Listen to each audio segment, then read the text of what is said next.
Assalamualaikum warahmatullahi wabarakatuh. Halo teman-teman, perkenalkan nama saya Zawa Putri Naila. Saya Husnul Khotimah. Kami dari Pendidikan IPA Universitas Muhammadiyah Riau. Di sini kami akan memaparkan materi tentang litosfer untuk memenuhi tugas mata kuliah Ilmu Kebumian dan Antariksa oleh dosen pengampu Ibu Neng Solihat MPD. Apakah kamu tahu tentang litosfer? Nah, litosfer adalah lapisan terluar bumi yang tersusun atas kerak bumi dan mantel bumi bagian atas. Litosfer ini bersifat kaku dan padat dibandingkan dengan lapisan di bawahnya. Ketebalan litosfer ini bisa mencapai 1.200 km. Nah, litosfer terdiri dari mineral dan batuan. Yang pertama, mineral. Mineral adalah senyawa organik yang tersusun secara alamiah, berfase padat, mempunyai komposisi dan struktur tertentu. Di sini, batu bara bukan termasuk mineral karena berasal dari zat organik. Minyak bumi tidak termasuk mineral karena berfase cair. Sedangkan salju dan glaser termasuk mineral karena berfase padat. Nah, yang kedua itu batuan. Batuan adalah sekumpulan mineral-mineral yang menjadi satu. Batuan bisa terdiri dari satu macam mineral saja atau campuran beberapa mineral, yang mana di dalam batuan ini dibagi lagi menjadi batuan beku dan batuan sedimen. Nah, selanjutnya kita akan mengenal tenaga yang membentuk permukaan bumi, yaitu tenaga endogen dan juga tenaga eksogen.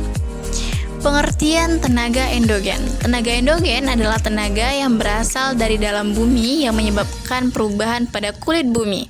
Tenaga endogen ini sifatnya membentuk permukaan bumi menjadi tidak rata. Diperkirakan awalnya permukaan bumi itu rata atau datar, tetapi akibat tenaga endogen ini berubah menjadi gunung, bukit, atau pegunungan. Pada bagian lain, permukaan bumi turun menjadikan adanya lembah dan juga jurang. Sementara tenaga endogen, yaitu tenaga yang berasal dari luar bumi. Sifat umum tenaga eksogen adalah merombak, membentuk permukaan bumi. Hasil pembentukan dari tenaga endogen menjadikan bukit atau tebing yang terbentuk hasil tenaga endogen terkikis oleh angin sehingga dapat mengubah bentuk permukaan bumi. Nah, pasti teman-teman pada penasaran kan tentang bentuk-bentuk tenaga endogen maupun tenaga eksogen. Nah, kita ke tenaga endogen dulu yuk. Ayo.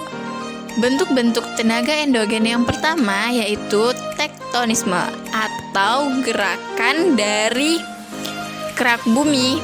Nah, yang bersifat tektonik. Nah, gerakan tektonisme ini terdiri dari dua proses yaitu epirogenesa dan orogenesa. Epirogenesa adalah gerak vertikal secara lambat baik berupa pengangkatan maupun penurunan permukaan bumi. Dan orogenesa merupakan gerakan permukaan pegunungan yang relatif terjadi lebih cepat dan meliputi daerah yang lebih sempit. Nah, selanjutnya bentuk-bentuk tenaga eksogen. Tenaga eksogen ini seperti pelapukan.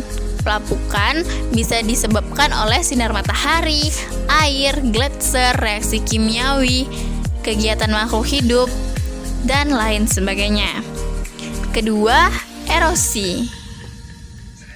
Dan yang ketiga, sedimentasi. Nah, fenomena terkait litosfer ini bisa vulkanisme, gempa bumi, atau seisme.